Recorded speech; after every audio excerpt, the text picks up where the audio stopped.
Theme for American Literature by Josiah West. It's tricky.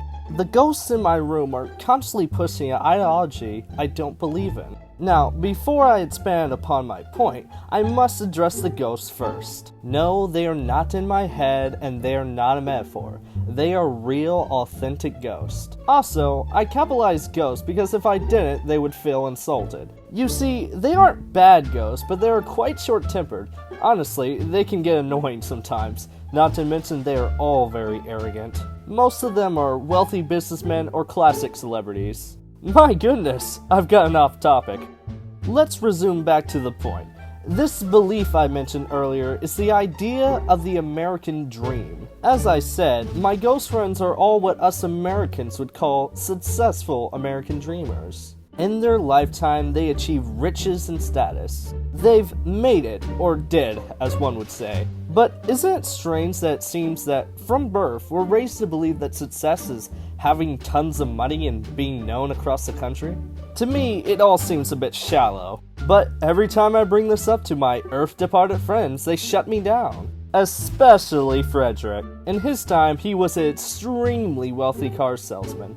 You know, for a ghost who seldom speaks, he just can't seem to shut up and quit repeating this repetitive phrase. It goes with something like this.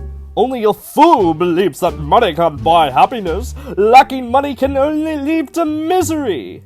Just look at poor people. Do you think they believe money can buy happiness? Now, don't misunderstand me. I respect Frederick. After all, he is my favorite old corpse. But I have to disagree. While I do believe that a lack of money does lead to pain, I also know that excess of it doesn't necessarily lead to excess of happiness. That's my issue with the American dream. It's just a dream. Very few get to experience the reality of what it is. Are the famous and successful really all that much more happy than average people? And that's another thing. What's wrong with being average?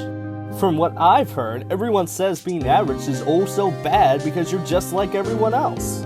But even that's confusing. How come being like everyone else is so pick and choose?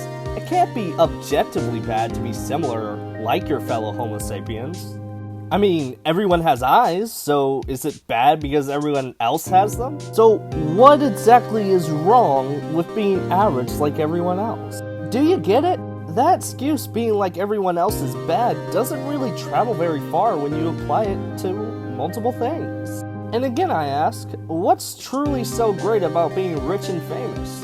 I suppose getting whatever you want is fun and all, but all those things eventually fade away. Just look at my ghost friends. Sure, they were famous in their time, but that's just it, in their time. Their names are hardly recognized when I bring them up to my friends. And I know I keep on saying this, but I have to ask, what is so bad about being average? If you're happy, isn't that what matters?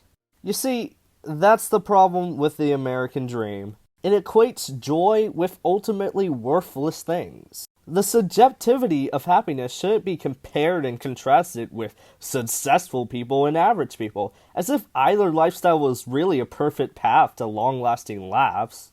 If you ask me, the American dream should be... No, not even that. It is that everyone in this wonderful country has the right to pursue happiness, whether through being average or being rich and well-known. And to whoever reads this, I have a word of advice. If you are writing a theme for American literature, don't make it so that your character reaches happiness because he was rich, but rather because he pursued it. This is a theme for American literature.